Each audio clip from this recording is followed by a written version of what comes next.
My name is Jamila Aisha, and it means beautiful life. My dad named me, and I don't know if it was because I was his first daughter and he wanted me to have a beautiful life, or if he looked at me and was like, oh, it's a beautiful girl life. I'm not sure. But my mom tells me the funniest story. When she was ready to leave the hospital and he was supposed to come pick me up with her, he was late. And she was so agitated because when he got to the hospital, y'all, he had on a new suit. He had just gotten his hair cut. He had on some cologne. And she was like, Al, you didn't have to go do all that. You know, she's not even going to know. So my dad was picking my mom and I up from the hospital, y'all. And he was late because he wanted to present himself with his best foot forward upon meeting me, bringing us home. I think that's dope. I think that's dope. Both my parents are dope, y'all.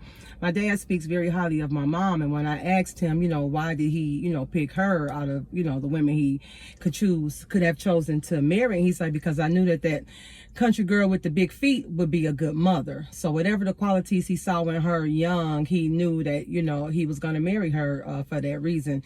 And my mom, she's not as open as my dad, so she's not going to tell me like, oh, I just loved your dad, or I don't even know if she's even able to. I don't know. She's a different character, but she's not going to tell me that part. But she did say that, Al first he had to get a better job.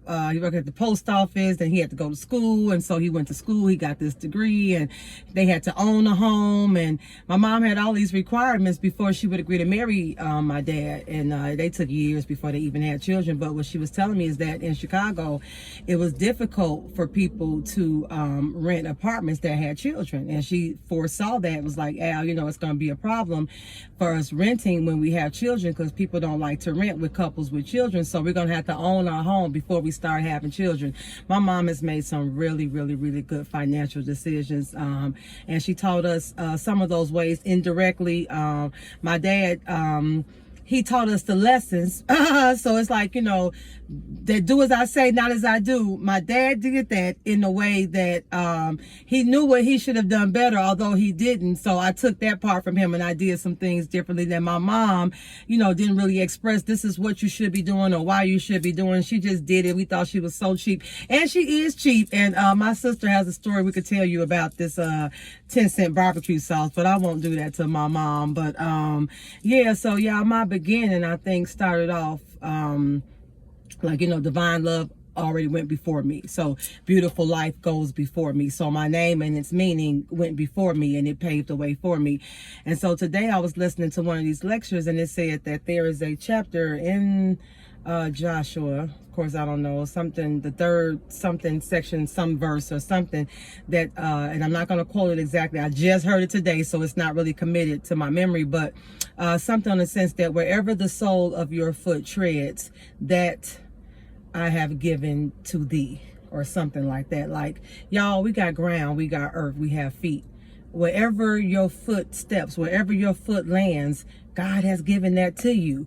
And I'm just like, wow. So this beautiful life has already been paid for me. It has already been given to me. And the thing, like, we didn't go to church. My dad didn't go to church. He went to church. He told me 8 days a week when he was younger. He said he just knew he was not going to have his kids go to church. Then some more things that I won't share, because sometimes, the truth of my life is offensive to people, and it's never my design to offend. So it's some parts I don't even share, because people are, you missed the message because the messenger said something, you know what I'm saying, other than what you were supposed to be getting. But it's the truth. But anyway, that's next. Just like that, I got off task, and that's what happens when I do. But so moving on, I wonder, like, sometimes, like, the name, the meaning, beautiful life goes before me. What is it that my dad, and it could be total random, it could not be, but I know there are some things that are like allegorical, especially like I say in the Bible, and we didn't go to church, so I didn't get all this until I got older. Then start listening to some philosophers who were quoting, books and things like that. I'm like, oh, and the Bible was some of the books that they used in their own learning and training. I'm like, that's kind of dope. dope. So just listening and just wondering, just like everything goes before us. So I don't know. Our names have meanings. My name has a meaning. Didn't realize like beautiful life. Like I used to say, my name Jamila means beautiful, you know, whatever means beautiful. But you know, that was fun when I was younger. But for real, the beauty of my life has nothing to do with anything me or anything physical. Just like I have made up my mind, like life is just gonna be awesome. I remember the story my dad was telling me. One of his aunties or someone had to go get moved to a nursing home, and she was like, well, you know, Al, you know, what does it look like outside? He's like, oh, it's beautiful.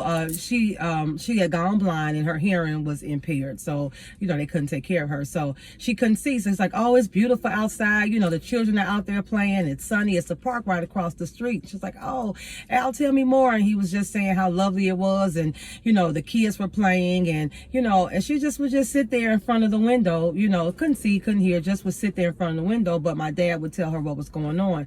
And so, you know, they would come back and forth. And then one day one of his brothers was there, and she said, hey, my dad's brother's name, tell me what's going on outside the window. It's like, what window? Ain't no window, that's a brick wall right there. Such a hater. That's a brick wall right there. So it was never a window, y'all. It was never any kids outside at the park, never no noise. But she didn't know, you know what I'm saying? So my dad was making up all these beautiful, elaborate stories. And then, yeah, one of his brothers came and said otherwise. So I don't know, but that's funny. But that's still beautiful. You know, beautiful. The story itself, you know, anything that my dad really shared with me brings joy to me. It brings joy to me. My dad transitioned 10 years ago on March 21st. So 2012. No, if I say exactly 10 years ago, 2013. Couldn't have been. So 11 years ago, 2013. Let me think. Nope, 10. So my dad transitioned March 21st, 2013. Absolutely. So then it was very difficult for me, very difficult. I went and saw a counselor, a psychologist, and just, you know, spent a few sessions there, you know, sharing, you know, how I was feeling and everything else. But yeah, it was difficult for me. And I know a lot of people remember the day that people transition. I'm like, I'm not going to remember that day. Why would I want to remember that day? I'll just remember his birthday and don't even think about it. So wonk, wonk, wonk. So one of my counselors was like, Jamila, let me tell you something. When you have such a loss like that, you're grieving for about a year. She said, so I'm just going to advise you for the next 12 months, don't do anything drastic. Like, don't cut your hair, don't move, don't end or begin a serious long-term relationship, don't commit to anything. She's like, really allow yourself this year to just grieve. And then, you know, next year, you know, on the anniversary, see how you feel. I'm like, okay, so now I have to remember March 21st is my dad's date of transition anniversary. So anyway, y'all, about March 21st, 2014, y'all, I had met a dude, I had a baby, I had cut my hair. I mean, whatever, she's like, seemed like whatever she told me not to do, y'all, I had done it. And so a year later, but my daughter, Yamina, bless her heart, Yamina Ishay, actually, her name means prosperous life. And Ishay, I'll tell you about my girlfriend, Jamila, from high school. I named my daughter after her. She's amazing too. But, so the next year, my daughter was born with Down syndrome. And March 21st, y'all, is World Down Syndrome Awareness Day. Not that I forgot that it was the, you know, anniversary of my dad's transition, but that was something my dad would do.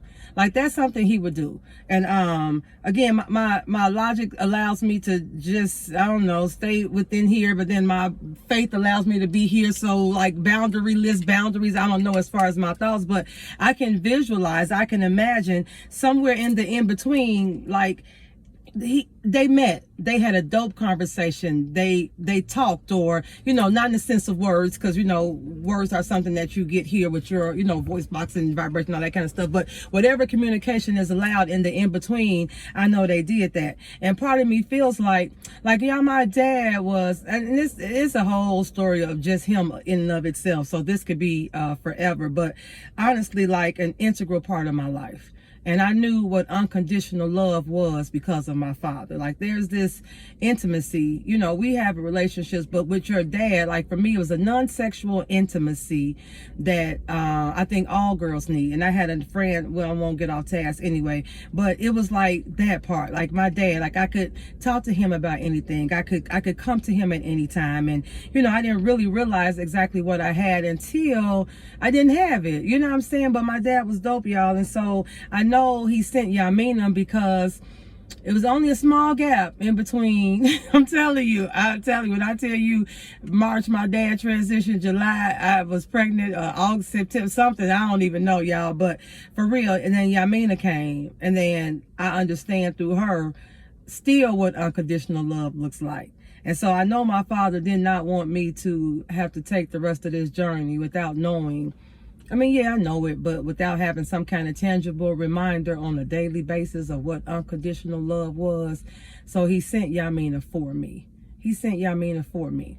And so when I say things like love not lost, that's what my dedication was to the garden last weekend, y'all. Love not lost. When you have been loved so profoundly, or love so profoundly, or when you have received so much love as I have from my father, I can never lose that. Like, and then here comes Yamina, just as a reminder, like, Daddy, thank you. Like, you did that for me. You did that for me. And even though sometimes we can't see how the things are connected, I know, like, the love is not lost. The love, it can't be lost. It can't even go anywhere. I remember the day my dad did transition. So I'm going to make this kind of quick. I was out for a few weeks, and then my principal called and said, hey, Jamila, come in just today. He's like, if you are absent more than 10 days without a note, you can lose your position. He's like, it's been 10 days. He said, just come in today, just work today, and then tomorrow you can call off again. I'm like, cool. So I was like, Daddy, look, I'm finna go to work.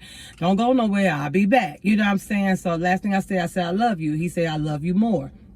I gave him a kiss, walked to work. So I get to work and, you know, punch in the kids, you know, like, hey, whoever my last name was at the time, welcome back, blah, blah, blah, blah, blah. So I get started. You know, I'm excited to be there. I remember what I had on, everything. Y'all turned on my overhead projector. Then my phone started buzzing. And I was like, hello? And my mom called. I said, Mama, no. She said, yep. I said, Mama, no. She said, yep. I was like, all right, y'all, I gotta go. My dad just transitioned. My kid's like, oh, we're so sorry, blah, blah. So I went, got my sister, picked her up, brought her home. I said, okay, I'm gonna cry. I was like, no, I can't cry yet. I gotta go get my sister. I'm gonna bring her. I'm gonna let her see my dad. Then I'll let her cry. Then one of my cousins called me, you know, your mom called my mom, you okay? I was like, yeah, I'm okay. I'm gonna, you know, everybody, whatever. So I'm gonna cry. So now I said, well, no, wait, I can't cry yet. Let me let everybody around me cry, and then I'll cry. And so I figured like a few hours let everybody get their little cry out. So when I got there, looked and saw the body, I knew my dad wasn't there. I didn't know where he was. Like, Daddy, where are you? Like, for real, where are you? But I saw the body there, and I'm like, okay. And then my brother came in. I was like, okay, well, I'll let him cry, then I'll cry later. And so I kept on putting off when I was going to cry. And then somebody had to call to get the coroner to get the body. I'm like, well, I guess that'll be me. And so I'm calling, I'm getting the coroner, so they got the body out, and I had to make the arrangements for the cremation, then meet up with somebody to get the picture. I'm like, okay, I'm going to cry. And then finally, y'all, it's so funny. I was like, okay, now I'm going to cry. So I booked me a Corner King suite at the Wyndham downtown. That was my favorite little spot to go to in Chicago when I was by myself. They know what I wanted, how my pillows I wanted, my fruit, my wine, everything set up. And I had my playlist, like the saddest songs, Leanne Rimes, How Do I Breathe Without You? You Wind Beneath My Wings. I Wish. I had the saddest playlist. So I get to my room, get ready to cry. I'm like, why am I here? So I'm eating my grapes, I'm drinking my wine. I said, oh, okay, play the playlist. I'm here to cry. I'm like, wait, I'm like, oh, well, then let me just walk around downtown. Let's just see. I go to 7-Eleven, get me an iced coffee. Like, y'all, I never cry. And I'm like, why? What is wrong? Why can't I cry?